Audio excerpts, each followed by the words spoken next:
सवितर्दुरितानि परासुव यद्भद्रं तन्नासुव। शांति शांति शांति ओम।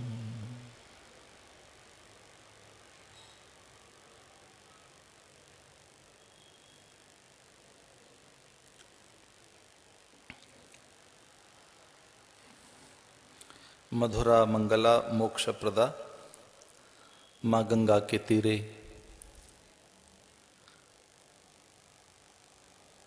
कल्याणी दक्ष नगरी में भगवान मृत्युंजय महादेव, भगवान पारदेश्वर महादेव और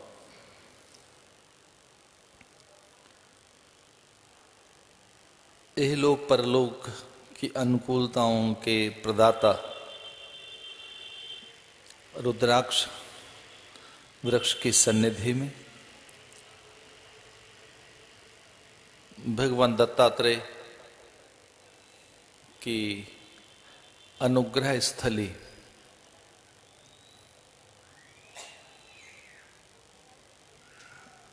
और अनेक सन्यासियों की तीर्थस्थली हरिहर आश्रम के सारस्वत परिसर में, जहां समाधि बिखरी हुई है, ऐसे इस दिव्य परिसर में आप सबके साथ बैठकर आनंदित हूं। आपकी मुमुक्षा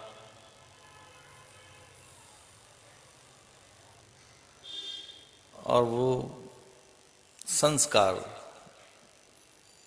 जिनके कारण आप जिज्ञासु बने हैं, उन सभी सद प्रवृत्तियों के प्रति और आपकी आध्यात्मिकता के प्रति बहुत आदर के साथ प्रणाम करते हुए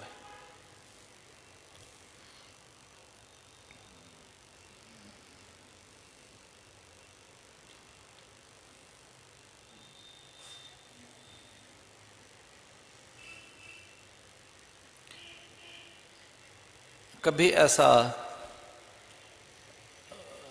अनुभव होता है हम सबको कि कोई एक हमारा अस्तित्व है,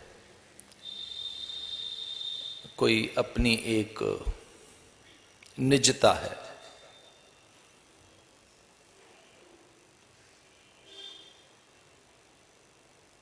और बहुत भिन्नताओं में हम कहीं अलग हैं। तो ऐसा एक अनुभव हो सकता है कि यहां नानात्व है, विभिन्नता है, वैभिन्नता है, बहुरूपता है, और उसमें अनेक प्राणी, पादप, वनस्पतियां, विभिन्न जीव समूह,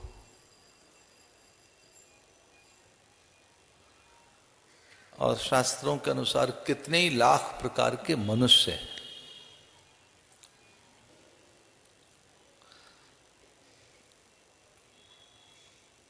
जो 84 कोटि योनियां कहीं गई, 84 लाख योनियां, उनमें कई लाख प्रकार के तो मनुष्य हैं।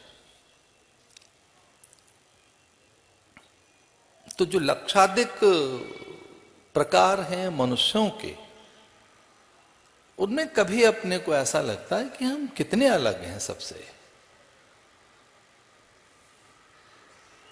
तो एक अनुभव ये कभी कभी होता है कि हम अलग हैं,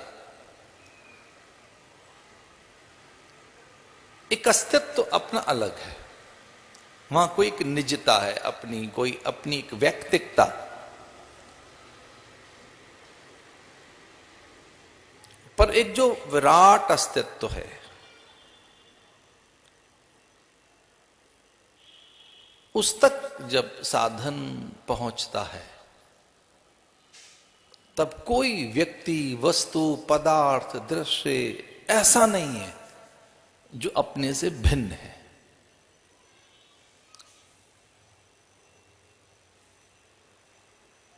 तो एक अस्तित्व अनुभूत होता रहे आपको कि मैं अलग हूं,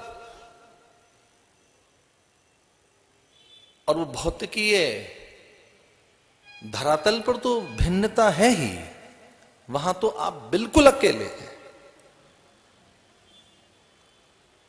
उसमें फिर कहीं आपके वंश, कुल, गोत्र, जाति, एक परिवार के गुणसूत्र भी अलग दिखाई देते हैं, जो दूसरों से नहीं मिलते। जो गुणसूत्र है, जिसे डीएनए कहते हैं, वो गुणसूत्र आपका बिल्कुल अलग है। आपकी त्वचा लार से, श्वेद कण से, श्वेद माने पसीना, तो पसीने की एक बूंद पर्याप्त है जो बता सकती है कि आप बिल्कुल भिन्न हैं, अलग है। ये पसीना इस प्राणी का है। तो गुणसूत्र कुछ ऐसे हैं जो आपको अलग करते हैं। पसीना, धातुएं, रस रसायन, आपकी लार, रक्त कण आपके, वो बताता है कि ये आप अलग है, ये आपका ही है।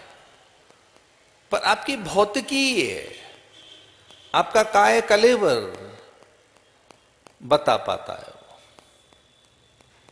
एक अलग अलग प्रकार की प्रवृत्तियां हो सकता है, कोई एक प्रकार की मानसिकता का भी वर्गीकरण कर देती हूं। एक प्रकार के ही विचार और ऐसी विचार तरंगें हैं, इस प्रकार की प्रवृत्तियां इन प्राणियों में पाई जाती हैं। जैसा कि अभी ऐसे प्रयोग हो भी रहे कि एक विशेष प्रकार के प्राणी एक विशेष प्रकार के समय में कौन से संदेशों का आदान प्रदान करते हैं, और प्राय ये ऐसे एक यूं ही अप्रत्याशित एक समूह का चयन करके और उनका एक अलग वर्गीकरण करके ये तय कर लिया जाए, उसे कहेंगे आंग्ल भाषा में रैंडम। एक यूं ही एक चुन लिए जाएं कुछ प्राणी कि ये एक विशेष समय में एक विशेष प्रकार के संदेश पर इनकी प्रतिक्रिया क्या है, इनकी क्या सोच बनती है।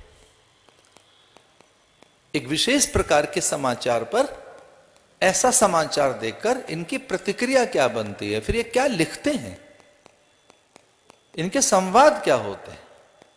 और एक विशेष प्रकार का दृश्य समाचार और एक विशेष प्रकार की कोई घटना पर एक ये विशेष प्रकार का जो समूह है, इसमें कौन सी प्रतिक्रिया होती है। वो सोशल साइट्स क्या लिखती हैं, क्या ट्वीट होता है, क्या पोस्ट होता है। एक विशेष प्रकार का समाचार, एक विशेष प्रकार की घटना पर एक विशेष प्रकार का समूह क्या ट्वीट करता है। ट्वीट का अर्थ है कि वो एक विशेष प्रकार के साधन पर क्या लिखता है, क्या पोस्ट करता है। हो सकता है कि ये एक और तय कर देता हो कि आपका रुझान ये है। कुछ हो सकता है कि कुछ सीमा तक आपकी इस प्रकार से वैचारिकता, बौद्धिकता, आपकी संवेदनाएं, हो सकता है कि आने वाले और अत्यंत संवेदनशील यंत्र, कुछ ऐसी अभियांत्रिकी कि आपकी मानस तरंगों को पढ़कर वो ये भी तय कर सके कि आपके पूरे अंतःकरण में किस प्रकार की एक क्रिया, चेष्टा, प्रतिक्रिया, भाव आदान प्रदान, संवेदनाएं, जैव जगत के लिए आपका रुझान, आप पर पदार्थों का प्रभाव किस प्रकार का है। ये कोई बड़ी बात नहीं है, लेकिन जो आत्म धरातल है, जो एक आपकी मूल सत्ता है, वहां सब प्राणी एक है, वहां सभी प्राणी फिर एक है, सब पर एक जैसा प्रभाव है, वो एक को एग्जिस्टेंस, वो फिर एक कोई सह अस्तित्व, मेरा अस्तित्व, आपका अस्तित्व, वो चींटी का, कीड़ी का, कुंजर का, वो नन्हे से धूल के कण का और पर्वत शिखर का, वो छोटी छोटी नन्ही नन्ही दूब का और विशाल वट विटप का, सबका गुणसूत्र के आधार पर हम अलग हो सकते हैं। कोई बाहर की प्रकृति एक भेद कर सकती है, लेकिन ये जो आत्म धरातल है, आत्म की दृष्टि से हम एक हैं। और एक नया शब्द देता हूं वो चिंतन के लिए, आत्माएं शब्द नहीं होता, आत्मा होता है। आत्मा एक है, वो 2 3 4 5 नहीं होते। एक कोई अस्तित्व है और उसके साथ हम हैं। कहने के लिए हम जीवात्मा कह सकते हैं, वो समझने के लिए एक धरातल पर निर्विकल्प अवस्था में पहुंचकर, जो निर्विकल्प समाधि है, वहां जाकर आप एक अस्तित्व के साथ जुड़ते हैं और जो कुछ दृश्यमान है, विद्यमान है, भासित है, कल्पित है, अनुभूत होता है, उस सब में आप अपने को देख सकते हैं। उससे कहीं पृथक आप नहीं, उससे कहीं भिन्न आप नहीं, कहीं भी नहीं। वो इस धरातल या इस ब्रह्मांड की बात नहीं, दूर गैलेक्सी में जो कुछ दूर दूर तक, निहारिकाओं में जहां और नक्षत्रों के पार, सुषमारों के परे, और जहां जितने कल्पना की जा सकती है जैव जगत की और जीव समूह की, प्राणियों की, ग्रहों की, वहां तक आप कनेक्टेड है, वहां तक। इस एक ब्रह्मांड से नहीं, कोटि कोटि ब्रह्मांडों से,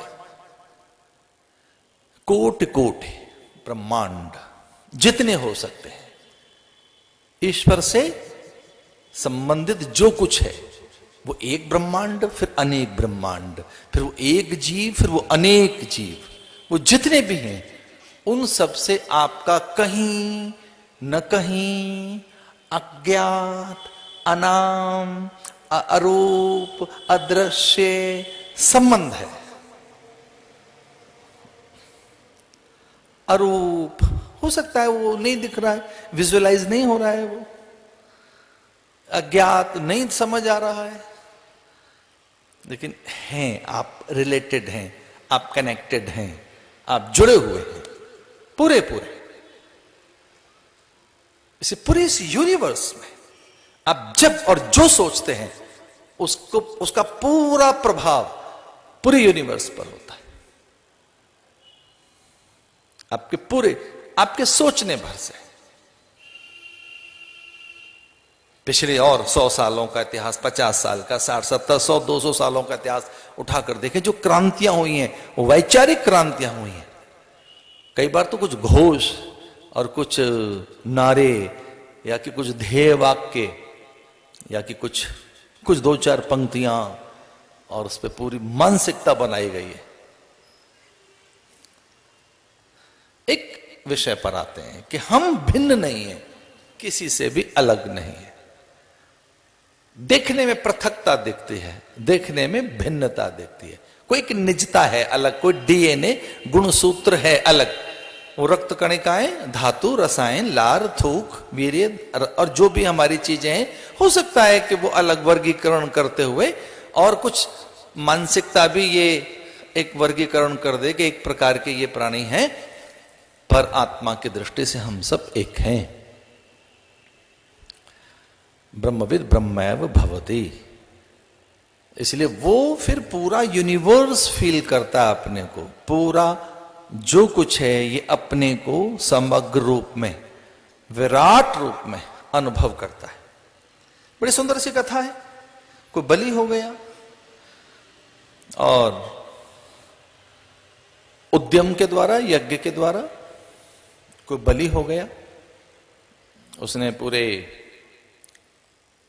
अधिकार अर्जित कर लिए, इस धरा के समूचे अधिकार उसे प्राप्त हो गए और वह वो सारे अधिकार प्राप्त करने के लिए मैं समर्थ बन गया कि वो पवन हो, प्रकाश हो, आकाश हो, प्राण हो, जीवन हो, स्वर्ग से आने वाली और अनेक प्रकार की विभूतियां अथवा ऊर्जा हो, उस पर उसका आधिपत्य हो सके।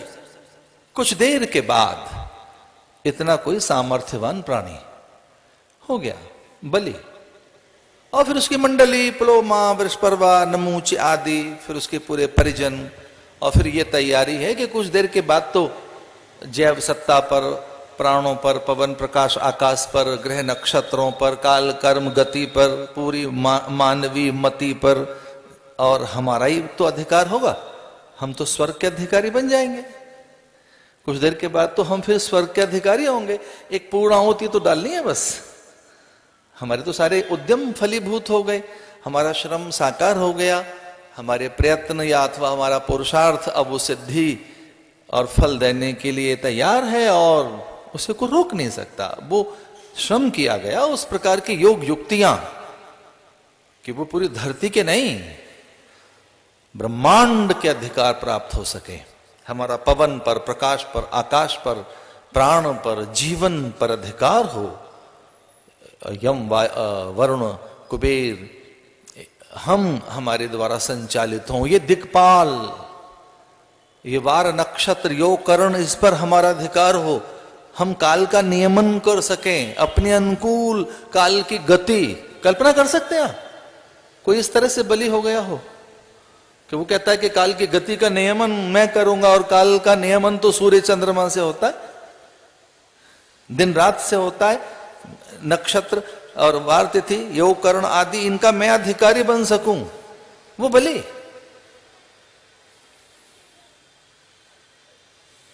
उसके द्वार पर उस सत्ता का आगमन जो सब में व्यवहार कर रही है, सब में जो विहार कर रही है, व्यवहार कर रही है, जो प्राण रूप में है, रक्त के रूप में है। तद्धाम परमम मम, उस धाम से लेके नीचे, उत्क्रामंतम स्थितम वा विभुंजाना वा गुणान्वितम, वो हर चीज में, पचने में, पचाने में, गुण में, भोग में, भाग्य में, आहुति में, सब में जो है कि वो पचने वाली वस्तु, पचाने वाली वस्तु, आहुति, ब्रह्माग्नो ब्रह्मणा होतम, वो सब वही एक चीज जो हर स्थिति में है, भोक्ता में भी, भुक्त वस्तु में भी, जो भोगी जाएगी, फिर पचकर, यानी उसका फिर जो रस बनेगा, फिर उसके जो परिणाम आएंगे, सब में कोई एक तत्व जो समान रूप से है, जिसके लिए शिव ने कहा कि वो व्यापक है। जिसे ढूंढने निकले हो, इसे थकान हो गई, आराम करो, वो व्यापक है। हरि व्यापक, सर्वत्र समाना, बड़े व्यापक तत्व। कहां ढूंढने निकल रहे हैं आप उसे? किससे मिलने जा रहे हैं आप? जी हमको तो विष्णु से मिलना है और निशाचरों का राज्य है, अब कोई समय ठीक नहीं आने वाला है, अब वो अवतार नहीं, अब उनको आना चाहिए धरती पर। ढूंढने निकले हमको सारे देवता, और पृथ्वी से कहा आप धेनु बन जाइए, क्योंकि धेनु की करुण पुकार उनके कानों तक पहुंचती है, और तब वो सुनते भी हैं। ऐसा ही पुराणों में चर्चा है कि वो किसी की सुनते नहीं है। हाँ, धेनु की करुण पुकार उनकी गहरी निद्रा तोड़ देती है, उनकी समाधि टूट जाती है। वो धेनु की, गौ की पुकार, करुण क्रंदन वो सुन नहीं सकते।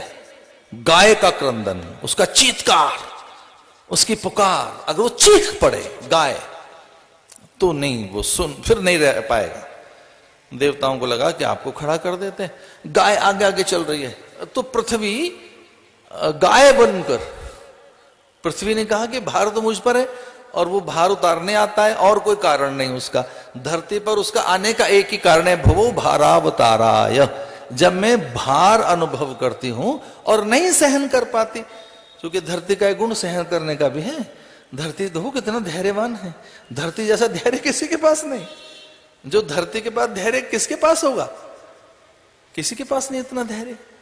तो धरती को कहा कि तेरी अधीरता, और वो भी गौ का स्वर निकालेगी तो गौ बनकर धरा, आगे आगे पीछे पीछे सारे देवता और उनमें सनकादिक नारद आदि, और साथ में देखिए ब्रह्मा आदि सब ढूंढने जा रहे हैं उन्हें कि वो आए धरती पर। तो भगवान ने कहा कि रिलैक्स, थोड़ा आराम करें, वो मैं बताता हूं कहां मिलेंगे। अब ढूंढने निकल रहे हैं उनको, हमको तो ढूंढने निकल रहे हैं, भगवान को ढूंढने निकल रहे हैं। तो उन्होंने कहा वो व्यापक है, हरि व्यापक, सर्वत्र समाना, वो समान रूप से सब में ही व्यापक है। कोई एक योग युक्ति, कोई एक चीज है जिससे प्रकट हो सकता है। प्रेम ते प्रकट होए मैं जाना, प्रेम से जरा बैठो आराम से, कोई प्रेम पैदा करो। किस में प्रेम पैदा करें? आपस में, वस्तुओं से, पदार्थों से, फूलों से, घास से। अरे प्रेम तो करो इससे, प्रेम करके देखो एक बार, इसे जुड़कर देखो, घास से जुड़ो। भोर में मैं सुबह घास से जुड़ता हूं। ये धन्य है मेरी पार्षद मंडली, धन्य है ये लोग जो मेरी विधि और मेरे विधान की संपन्नता में सहायक बनती है। मेरी पार्षद मंडली धन्य है जो मेरी पूजा की पूर्णता में वो एक सहायक बनते। भोर में दूरवा से तो जुड़ो एक बार, नन्ही नन्ही दूरवा से। क्या बात कही, एक बार दूरवा का चयन तो करो, मीठे से ढंग से दूरवा तो जरा चयन करो। बिल्वपत्र का, धतूर का, विजया का, जो है निंदनीय विषाक्त वनस्पतियां हैं, जो तमोगुणी वनस्पतियां हैं, जो मारक हैं, दाहक हैं, स्वभावतः जिनमें जीवन नाश विष है, उसका चयन तो करो आदर पूर्वक।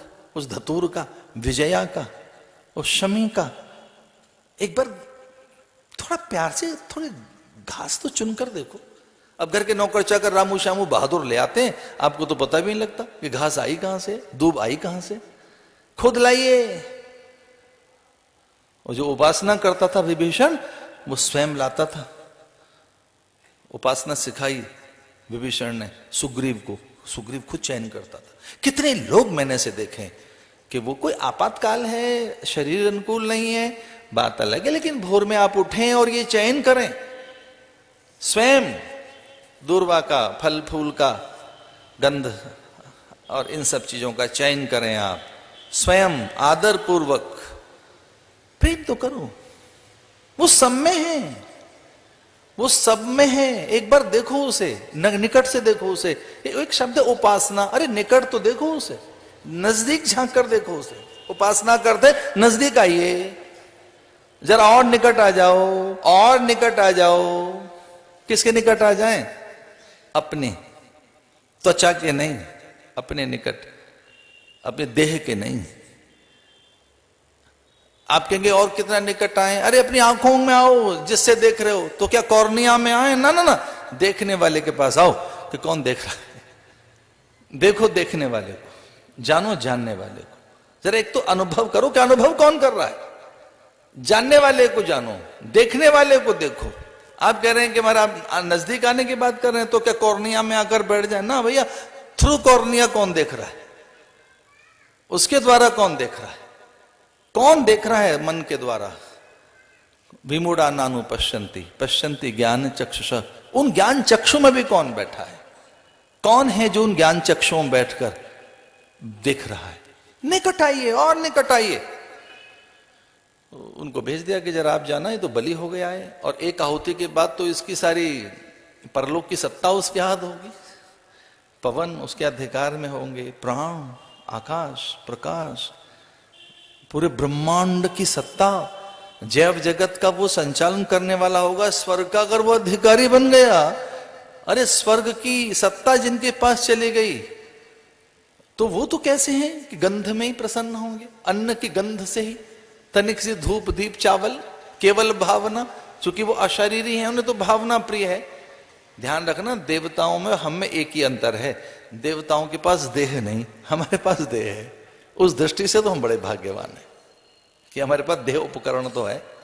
देवताओं के पास ये नहीं है, देवता अशरीरी हैं, पर हां वो गंध आपके अनुभव कर लेते हैं, वो आपकी भावना, देवता भावनाओं में बसता है, देवता संकल्प में रहता है, बहुत सूक्ष्म तत्व है देव तत्व, उस पर ही अधिकार होने वाला है इसका। तो भगवान द्वार पर गए और कल्पना तो करके देखो कि एक पग में समूचा ये भौतिकीय विस्तार और दूसरे पग में परलोक का विस्तार, दूसरे पग में। उनके लिए कोई चमत्कार नहीं था, दूसरों के लिए चमत्कार था। उसने मान लिया, वो ये कह नहीं सका कि जिस साइज के आपके पैर थे उस साइज से माप के देख लो इसे। भाई जिस तरह से आप खड़े हैं, जिस तरीके के, जिस आकार में, मैंने जिसको संकल्प दिया था कि एक पैर में नाप ले, भाई 2-3 पैर नाप ले धरती, तो वो कहते हैं मुझे ही मापना है, जो मैं हूं मूलतः, मुझे 3 पग धरती चाहिए, मुझे, मेरे लिए संकल्प कर, जो मैं हूं। बड़ा वाक चातुरता है, उन जैसा कोई है नहीं, बल्कि वाकया उन जैसा कोई चतुर नहीं है। गोपियां कहती हैं आप चतुराई में आपसे हम नीचे हैं, आप जैसा कोई चतुर नहीं, बल्कि वाकया, मीठी मीठी बात करते हैं ना, उन जैसा कोई नहीं है। मधुरै आगिरा, मीठी बात करेंगे, चतुराई में बोलेंगे, क्या बोल रहे हैं किसी को नहीं पता लगेगा, संकल्प कुछ और करा लिया, हैं कुछ और 3 पग का संकल्प करा लिया, मापने लगे तो एक में तो पूरी धरती माप ली और दूसरे में स्वर्ग का सुख और वो सारी चीजें उनके अधीन हो गई और उसने स्वीकार भी कर लिया। बलि ने कहा ठीक है, आप सब में ही तो रमे हुए हैं, इसलिए कुछ आपसे भिन्न है भी नहीं और कुछ बचा नहीं तीसरे पग के लिए, कुछ नहीं बचा, एक चीज बची बस, वो प्रॉब्लम है, वो जो तीसरी चीज है वो that is the only problem, बस वही एक समस्या है और कोई समस्या नहीं। उसमें क्या चीज छुपी, उसमें हिंसा छुपी है, उसमें ही हिंसा है, उसमें रक्तपात है, उसमें द्वेष है, उसमें ही सब कुछ छुपा है। वो जो तीसरी चीज है, अरे वो तो बड़ी भयानक है। भगवान ने कहा भाई मैंने एक पैर में समूचा ये भौतिक विस्तार माप लिया, दूसरे पैर में स्वर्ग का अधिकार मेरा हो गया, अब तो कुछ बचा ही नहीं तेरे पास देने को, अब तू देगा क्या, क्या देगा, अब मेरा तू अपराध है, जय विजय से का बांध लो इसको। और पुराणों में चर्चा ऐसी है भी कि उसे बांध लिया गया। और अब बता तीसरा पैर कहां रखे हम। तो उसने ऐसा भी कहते हैं कि प्रहलाद को बहुत कष्ट हुआ, प्रहलाद को तो बहुत कष्ट हुआ कि मेरे पौत्र को बांध रहे हैं आप, मेरा पौत्र जिसने सब कुछ दिया आपको, और देखिए ठीक नहीं कर रहे हैं आप उसको बंधन में। भगवान ने कहा प्रहलाद आप हमारे बीच में नहीं आना, ये मेरा अपराध है, इसको मेरे तीसरा और एक पग मुझे मापना है, वो तीसरा और पग में कहां रखूं, वो ध्यान रहे, वो एक तीसरी जो चीज है वो प्रॉब्लम है, वही समस्या जो दी उसने।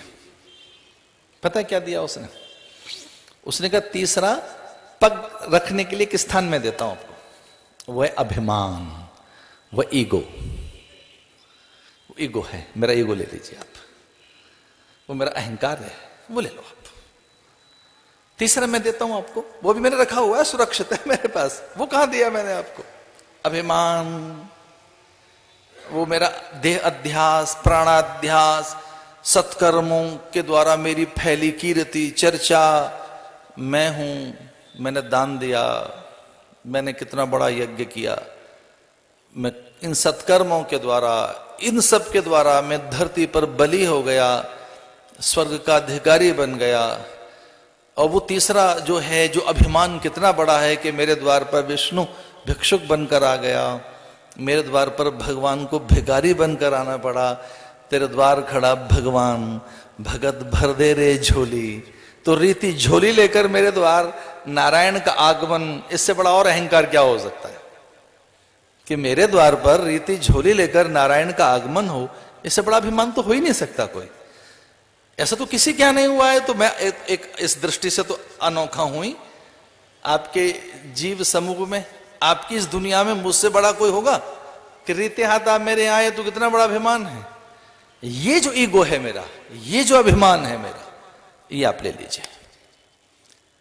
और एक दिन कथा में ये बात कहीं से निकल कर आई। ये ध्यान रहे, जब मैं कथा में होता हूं तो थॉट आते हैं गिरिकंदराओं से, हिमोपत्तिकाओं से, ऋषि मुनियों के यहां से, पूरे ब्रह्मांड में जो दिव्य और अनुपम उदात्त जो विचार तरंगें बह रही होती हैं, उनसे कभी कनेक्शन हो जाता है मेरा, और वो थॉट बहुत तेजी से झटपट झटपट मुझ में उतरने लगते हैं वो विचार, और फिर वो कथा में सरकने लगते हैं।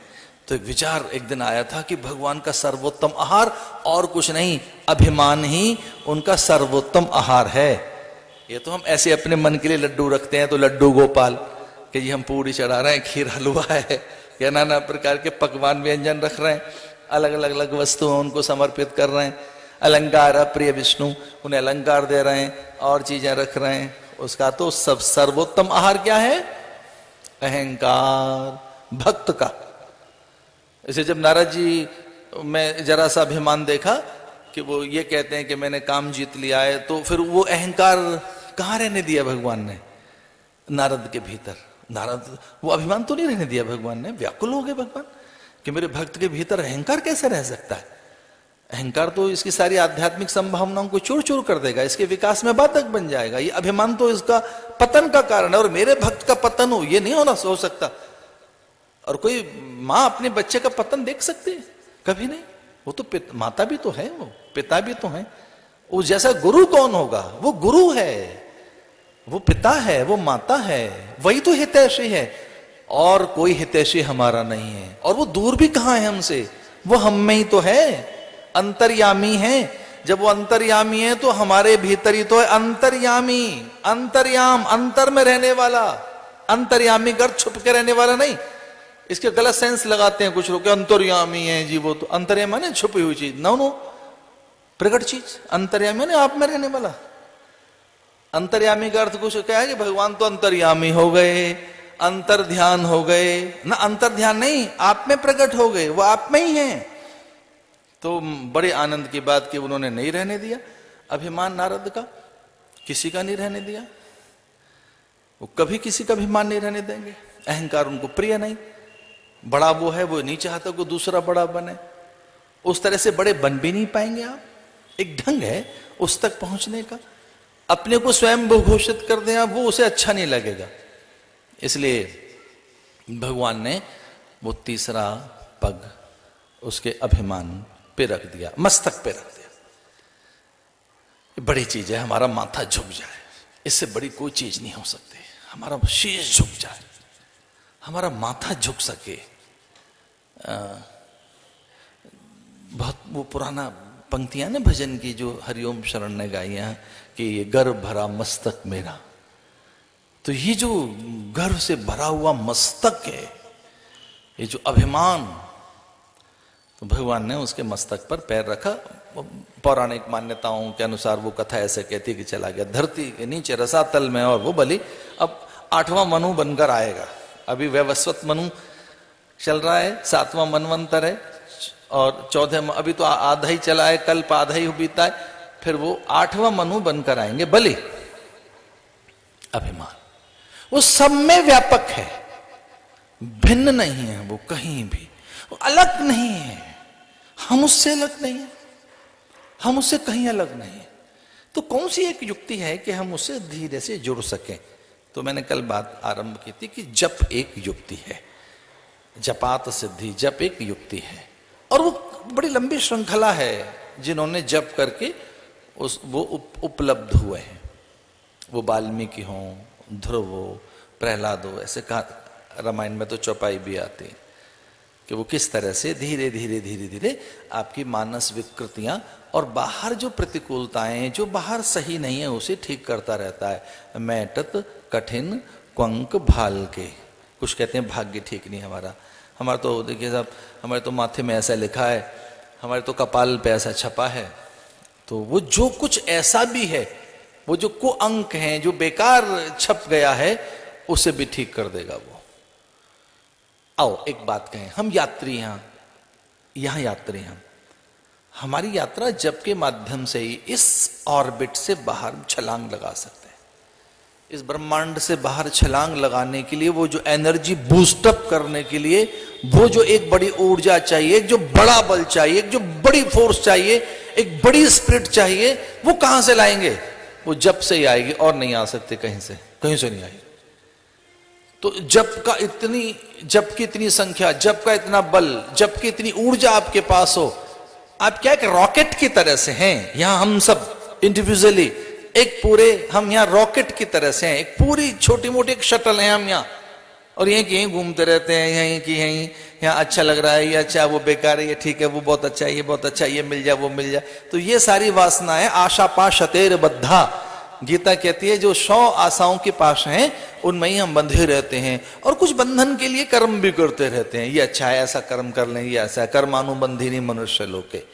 तो गीता कहती है कि हम ऐसे बंधे रहते हैं यहाँ, यहीं की यहीं, बार बार आएंगे, पुनरपि जन्म पुनरपि मरणम, बार बार यहीं जन्म मरण लेकर अपनी वासनाओं और कामनाओं के अधीन वैसे देह लेकर, और यहाँ बार बार आएंगे, यहीं जानेंगे, जन्मेंगे, यहीं मरेंगे, कभी किसी का बेटा बन गए, कोई हमारा फिर बेटा बन गया। और घटना तो सच्ची सी भी है, लेकिन कई बार नहीं समझ में आएगी आपको। तो हमारे यहाँ की घटना है जूना अखाड़े की। तो एक बार किसी एक साधु ने अपने एक सन्यासी शिष्य से कहा कि चलो आपका सन्यास हो गया, बहुत अच्छा हो गया, हम गुरु शिष्य हो गए। तो चेले ने एक नई बात कह दी कि हो सकता है मैं ही आपका गुरु रहा हूं। ये सच्ची घटना है। उसने हो सकता है मैं ही आपका गुरु रहा हूं कभी, और थोड़ा दिन पहले और कुछ दिन पहले ऐसे घूमते फिर रहे हैं। और वो ऐसा कई बार चेले, ये बड़े अजीब चेले होते हैं कई। तो उन्होंने कहा भैया जरा बैठ जा, इधर बैठ, क्या कह रहा है? बोले महाराज मैं ये कह रहा था कि मैं अभी आपका शिष्य हूं, और हो सकता है कि कभी आप मेरे शिष्य रहे हो।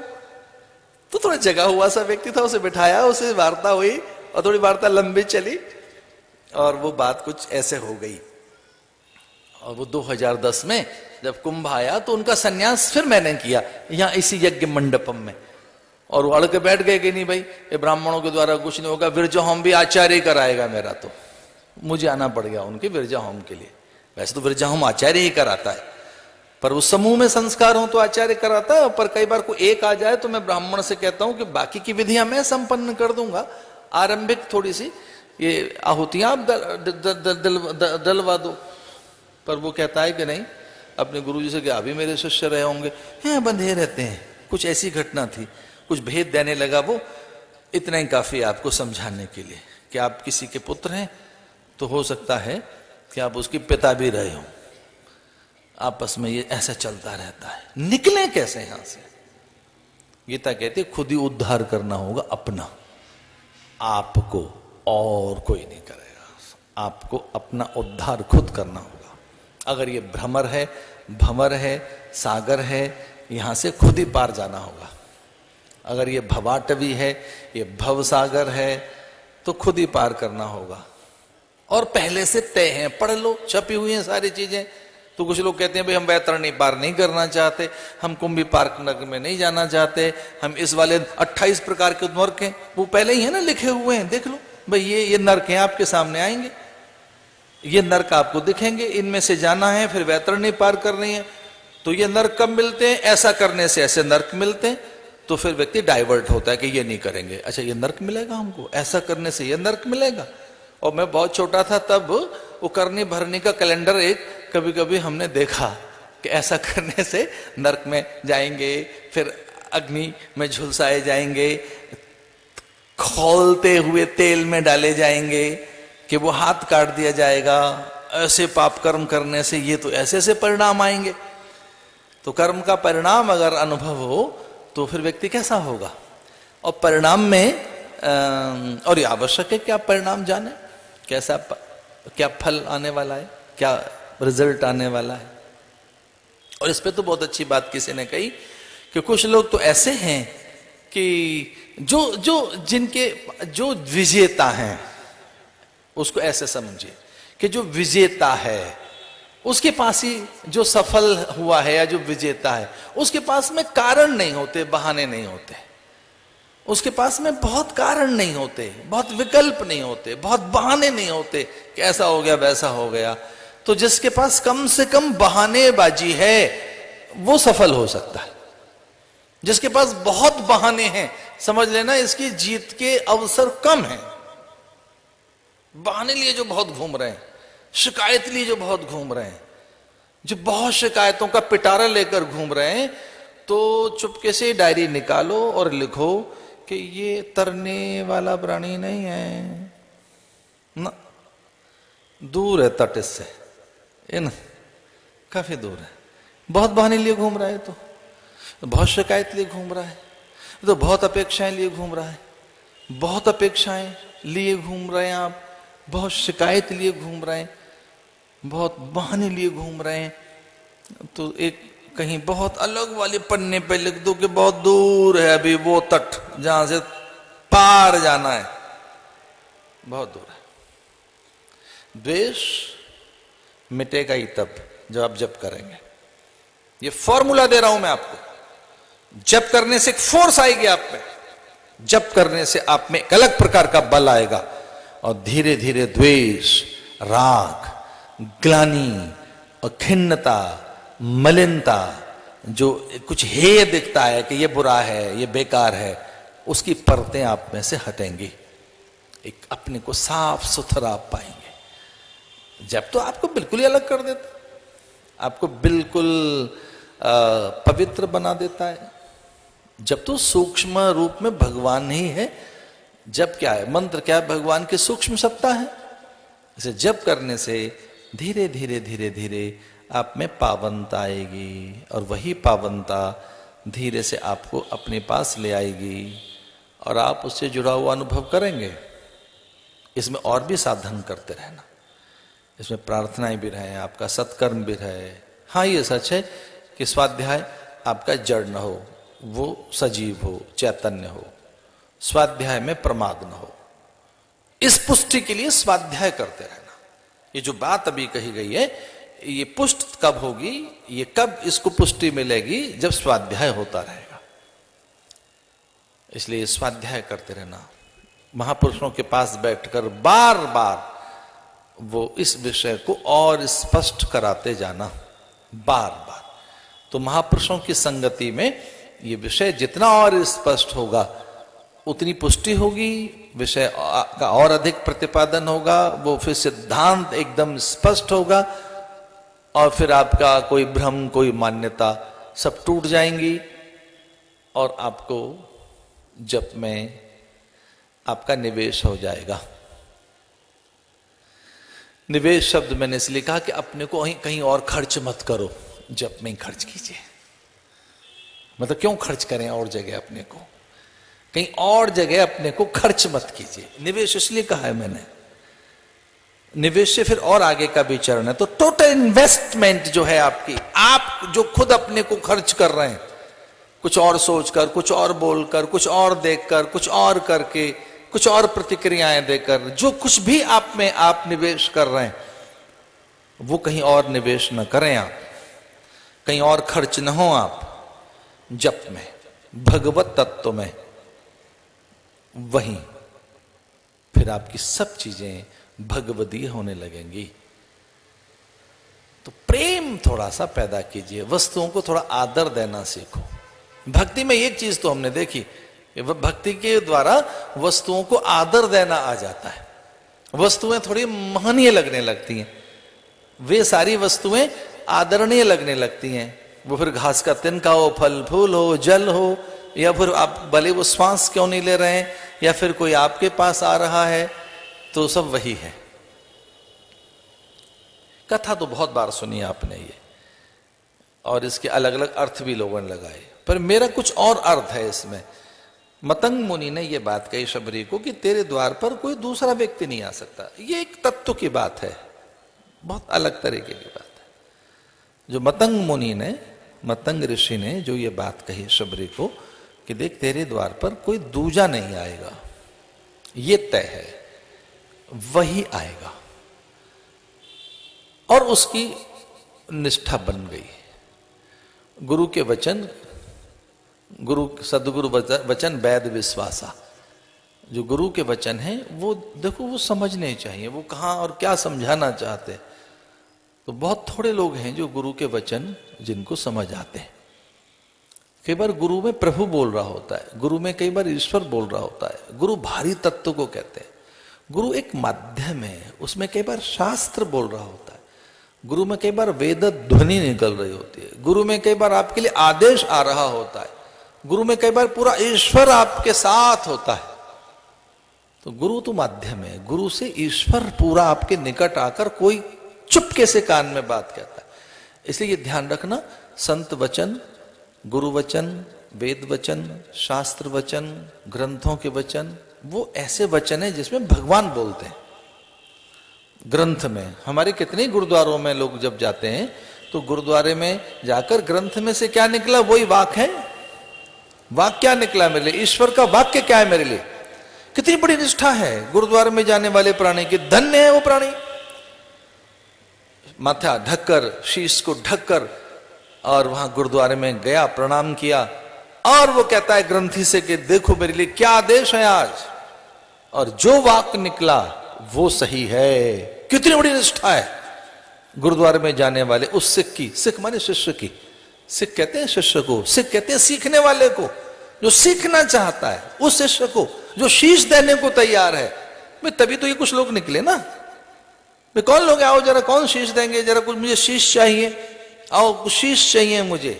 तो ये एक चाहिए, एक दूसरा चाहिए, फिर तीसरा, 5 चाहिए मुझे, 5 प्यारे जो मेरी सीख मानने को तैयार हो, जो शीश देने को तैयार हो, जो पूरा मिटने को तैयार हो। फिर एक कम्युनिटी तैयार हो गई, वो सिख बन गए, सीख मानने को तैयार है गुरु की। गुरु मानियो ग्रंथ। ध्यान रखना, मैं तो मिलूंगा नहीं आपको, देह रहेगी नहीं मेरी, तो इसमें से मैं मिल जाऊंगा आपको। और मैं क्या मिल जाऊंगा, ईश्वर का पता मिल जाएगा इसमें से आपको। जब कभी लगे कि ढूंढना है, परम सत्य को पाना है, इसे खोलना, इसमें जो वाक निकलेगा ईश्वर का वाक होगा। जब जब गुरुद्वारे गया हूं, अब तो काफी दिनों से मुझे गुरुद्वारे जाने का अवसर नहीं मिला, पर हाँ ऐसा है कि वहां वाक तो निकलता है। वो तो कई लोग रामायण में से निकाल लेते हैं, रामशाला का प्रश्नावली में से कुछ लोग निकाल लेते हैं कि भाई राम जी हमारे लिए क्या कह रहे हैं। रामशाला का प्रश्नावली में प्रणाम करके, थोड़ा भगवान का ध्यान करके, राम जी का, हनुमान जी का, गुरु का ध्यान करके थोड़ी देर के लिए धैर्य पूर्वक, हड़बड़ी में नहीं कि बस अभी तुरंत क्या निकलता है, थोड़ा सहज होकर बहुत विनम्रता के साथ रामशाला का प्रश्नावली में आंख बंद करके और धीरे से ऐसे अपनी तर्जनी को बहुत आदर पूर्वक उस किसी कोष्ठक में रखिए और फिर वो चौपाई को जोड़ते जाओ, आपके लिए उत्तर मिल जाएगा। फिर कुछ लोग कहते हैं ये वाला फिट नहीं है, दूसरी बार एक और करके देखते हैं। ध्यान रखना, जो फर्स्ट थॉट है वही थॉट है, जो पहला आया है वही आया है। बहुत अच्छी बात कही मतंग मुनि ने, तेरे पास दूसरा कोई नहीं आएगा, कोई नहीं आएगा, राम आएंगे और कोई नहीं आएगा। 16 साल की उम्र में कोई ये बात सुनी उसने, बाद में बुढ़िया हो गई वो। जैसा कि रामायण में लिखा है कि बहुत बुढ़िया होगी, चल फिर नहीं पा रही है, लकुटी से चलती है, लकड़ी भी हिलती है, खुद भी हिलती है, बहुत ज्यादा, वो तो बहुत बूढ़ी हो गई। लेकिन उस बीच में एक बात रही कि पत्ता हिला हो, कुक्कट आया हो, मयूर आया हो, मरकट आया हो, कोई आया हो, अतिथि आया हो, किसी की आहट सुनी हो, राम आ गए। हर आहट पर उठकर बैठ जाते, हर आहट पर वो उतने ही स्वागत में तत्पर है, उतने ही आदर के साथ, उतने ही प्रेम के साथ। ये 2-3 शब्द बोलूं, अच्छे लगते हैं मुझे, जोश और जज्बे के साथ, उसी जुनून के साथ अच्छे लगते हैं शब्द ये। कितने अच्छे शब्द हैं देखिए, उसी जोश के साथ, जुनून के साथ, वही जज्बा है उसमें, वही उत्साह। अरे वो उसमें वही प्रेम है। भगवान आ गए। गुरुजी ने कहा था ना, तेरे द्वार पर और कोई नहीं आएगा, कोई दूसरा नहीं आएगा, कोई दूसरा तेरा फटक नहीं सकता। कितना गजब का वेदांत सिखा दिया गुरुजी ने। दूसरे से हटा दिया, द्वैत से हटा दिया। कोई सेकंड नहीं आएगा, कोई थर्ड नहीं आएगा, कोई चौथा पांचवा नहीं आएगा, एक आएगा बस। तेरे द्वार पर दूसरा कोई नहीं आ सकता। मैं कहकर जा रहा हूं, कोई दूसरा नहीं आएगा, एक ही आएगा। तेरे द्वार पर राम आएगा, ध्यान रखना। अब गुरुजी बड़े एक ऐसी बात कहकर उन्होंने सांस छोड़ दी। वो ये नहीं बता करके कब आएगा, वो ये नहीं कहकर गए। पर उनकी सांस उखड़ते उखड़ते जब वो लगभग समाधि ले रहे थे और उनकी अंतिम श्वास थी और वो जिस ढंग से समझा रहे थे, शबरी को लगा कि मरता हुआ मेरा गुरु, मेरे गुरु की उखड़ती सांसें और जिस ढंग से उनकी आंखें गीली हैं और जिस ढंग से मेरे गुरु में अनुराग है और मेरे उद्धार की उनमें बड़ी बलवती भावना है कि शबरी का कल्याण करने राम आएगा, मेरा गुरु जो कह रहा है वही सही है। अपने गुरु की बात को पक्का मान लिया उसने, क्योंकि गुरु की सांस उखड़ने लगे थे, वो अंतिम लगभग उनकी सांसें थी। और फिर तो गुरु का शरीर ही कहाँ रहा, फिर तो गुरु का शरीर ही छूट गया। तो वो लगभग शरीर उनका छूट रहा है, सांसें उखड़ रही हैं और वो कितने ढंग से समझा रहे हैं शबरी को कि तेरे द्वार पर दूसरा कोई नहीं आएगा, वही एक आएगा, एक। तो उसकी आहट में वो जीती रही। वो भले ही मयूर की रही हो, कपोत कागा की रही हो, वो भले किसी अतिथि की, उस गली से कोई साधु महात्मा भी निकलते होंगे और जब पत्ते पीले हो जाते होंगे तो वो भी उनकी आंगन में गिरते होंगे और पंछी भी आते होंगे, हर आहट पर चौंक कर बैठती है उसी आदर के साथ। इस ढंग से घर कभी सजा कर देखो अपना, इस ढंग से कभी घर सजाइए अपना, इस ढंग से कभी पूजा घर सजाइए, इस ढंग से पूजा की पुस्तक उतना आदर दो उस दिया बाती को, उस पात्र को। हमारी कई साधनाएं तो ऐसी हैं, उन्हें पात्र भी प्रणम्य है, पात्र भी उसी का हिस्सा है, पात्र भी वही है, उतना ही आदर है पात्र का भी। और ज्यादा नहीं बताएंगे, कुछ तो ऐसा है कि उपासना का में पात्र की पूजा ज्यादा है, उपासना में लगता है कुछ पल, पात्र की पूजा में ज्यादा। जो पात्रा साधना है, क्योंकि साधना में भी कुछ इस तरीके की जो साधनाएं हैं जो पात्रा साधना करते हैं लोग, आवरण आदि की जो उपासना में है, तो उनमें पात्रा साधन में पात्र की पूजा में बहुत देर लगती है। क्योंकि एक और बात है, पात्र के साथ आपको पात्र बनना है, जो पात्र है और आप दोनों एक पात्र बन रहे हैं। भगवान शंकराचार्य की एक जो उपासना पद्धति है ये, इसमें ये भी एक पात्रा साधना में बात आई कि पात्र के साथ आपको पात्र बनना है और फिर उस तत्व को ग्रहण करना है।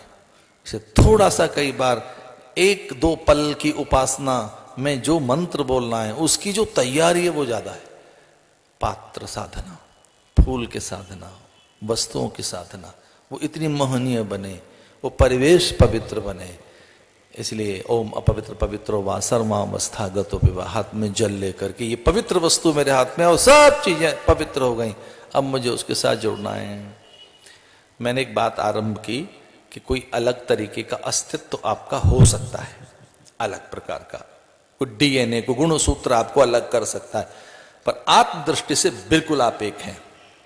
और मंत्र की सत्ता उस विराट विष्णु से आपको जोड़ सकती है या उस ईश्वर के साथ आपको जोड़ सकती है। बड़ी चीज है वो मंत्र, बड़ा साधन है। इसलिए चलते फिरते खाते पीते सोते हर पल हर घड़ी सुबह शाम आठों याम आप पे मंत्र चले, वो ध्वनित हो, इतना जप लिया जाए कि वो अजपा हो जाए। अजपा वो आपकी वैखरी से मध्यमा और पश्चंती परा में चला जाए। मंत्र के तो 4 चरण बताए, परा परा परा अपरा अपरा परा, इतना तक। एक परा है, एक अपरा है, एक परा परा है, एक अपरा है। इस तरह के मंत्र के वो 4 डायमेंशंस, अलग अलग फिर उसकी डायमेंशंस, एक कोण नहीं, एक ही कोण के फिर अनेक उपकोण, तो कोई दूसरी चीज है ही नहीं। हर फिर अक्षर मंत्र है, हर चीज फिर मंत्र है, फिर दूसरा कुछ है ही नहीं। कोई वस्तु ऐसी नहीं है जो भिन्न हो। मंत्र से तो हर चीज आपको अपने में दिखाई देने लगेगी, हर चीज के साथ अपने को जुड़ा हुआ अनुभव करोगे। और उसकी ताकत यहां तक थी कि कोई वो इतना बड़ा जापक, इतना व्यापक उसका दृष्टिकोण कि उसका ईश्वर चारों ओर है, उसका ईश्वर हर जगह है। और वो चलते चलते कहीं लेट गया तो कहीं पैर होंगे लेटे हुए प्राणी के, कहीं सर होगा। भाई देखिए, कुछ डायमेंशन, कुछ कोण तो ऐसे हैं जहां हम आदर करते हैं, कुछ कोणों का वास्तु एक बात कहती है कि ईशान कौन है, और भैया ये फिर पूरब हो गया। फिर ये कौन सा है जी, दक्षिण तो है नहीं, अरे भाई ये अग्नि कौन है, ये कौन सा है कौन है, ये जो बिल्कुल सीधा मेरा हाथ जा रहा है कि ईशान कौन है, और ये कौन सा है कि ये तो पूरब है, और फिर ये कौन सा है कि ये तो दक्षिण है। लेकिन थोड़ा और हाथ इधर लाइए, फिर ये क्या हो गया कि ये अग्नि कौन है? ऐसे वो कोई बात तो थी भाई, किसी एक कोने में किसी की निष्ठा है, किसी एक दिशा में किसी की निष्ठा है, तो उसका आदर करना चाहिए। पर वो कुछ लोग सिर फिरे आए और उन्होंने कहा कि भाई ये क्या कर रहा है, इधर की ओर पैर कर रखा है ना, इधर की ओर हमारा, तो ये भाई हमारा भगवान का घर है, इस ओर तो इधर पैर नहीं कर सकते आप, इधर की ओर पैर करके सो रहे हैं आप, इधर हमारे भगवान का घर है, इस दिशा में, तो इस दिशा में हम लोग प्रणाम करते हैं, ये डायरेक्शन है हमारी प्रणाम करने वाली। तो उसने कहा भाई अब मैं फकीर हूं, लेट गया हूं और बहुत तंग न करो, थका थका आया हूं मैं, सो जाने दो मुझे। तो लोगों ने कहा नहीं नहीं, अब आप उठिए और दूसरी ओर पैर करिए, इधर पैर करके सो। तो फिर उस फकीर ने ये कह दिया ऐसा करिए कि जिधर आपका भगवान का मंदिर न हो उधर पैर कर दो मेरे, तो आप भाई जिधर आपके भगवान का मंदिर नहीं है वो मेरे पैर उधर ही कर देना। तो जिधर जिधर उसके पैर घुमाते गए वो उनका मंदिर उधर उधर उधर उधर खिसकता चला गया और उसको हर डिग्री पे घुमा दिया गया होगा, उधर ही उधर उधर ही उधर।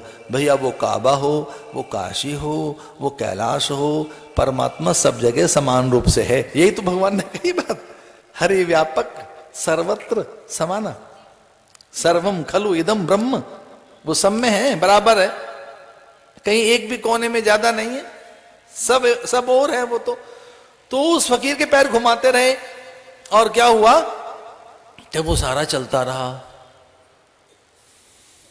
चक्की चलती रही अपने आप। कारागार में ऐसा होता है, पहले चक्की चलाई जाती थी भाई, जो कड़ी सजा देनी है तो चक्की पिसवाते थे उनसे, तो अपना डाल रहे हैं उसमें अन्न और उसको एक बार हाथ लगा दिया, चक्की घूम रही है अपने आप। तो जेलर ने पूछा ये क्या है, तो बोले ये पत्थर पूजने का परिणाम है, ये पत्थर पूजने का परिणाम है कि हर पत्थर परमात्मा है मेरे लिए, हर पत्थर। कल्पना कर सकते हैं कैसे फकीर है जिनके लिए हर चीज ही एक है, कोई दूसरी है ही नहीं, हर चीज एक है उनके लिए। किससे होता है ऐसा? ये नाम की निष्ठा है और कोई निष्ठा नहीं। तो क्या ये हम भी कर सकते हैं? हाँ हाँ, हम सब कर सकते हैं। हम इसी बात के लिए पैदा हुए हैं और कोई दूसरा कारण नहीं है। हम धरती पर मनुष्य बने इसलिए हैं कि हम योग्य बने इसलिए हैं कि हम उस तत्व को पहचान सके। इसलिए जप करिए और आप इस तत्व का अनुभव कीजिए, हर कोई अनुभव कर सकता है। बस बात यह है कि आपकी साधना अथवा आपका जो स्वाध्याय है वो जड़ न हो, वो चैतन्य हो, वो व्यावहारिक बने, वो थोड़ा मुखर हो, वो थोड़ा सा साकार बने, फलदायी हो, परिणाम की चिंता करते हुए कर्म करने वाले आप प्राणी बने। परिणाम क्या आएगा, परिणाम पर विचार आपका हो, तब आप कुछ करें तो फिर रिजल्ट कुछ और आएंगे, फिर परिणाम कुछ और आएंगे, अच्छे रिजल्ट आएंगे। तो बढ़िया परिणाम लेने के लिए सोचें और स्वाध्याय आपका जड़ न हो। इसलिए महापुरुषों के सानिध्य में बैठकर अपनी निष्ठा बनाइए, सैद्धांतिक निष्ठा बनाइए, और वो सिद्धांत ही आपका कल्याण कर देगा। सैद्धांतिक निष्ठा का अर्थ है कि कोई एक सिद्धांत के आधार पर अपना साधन कीजिए।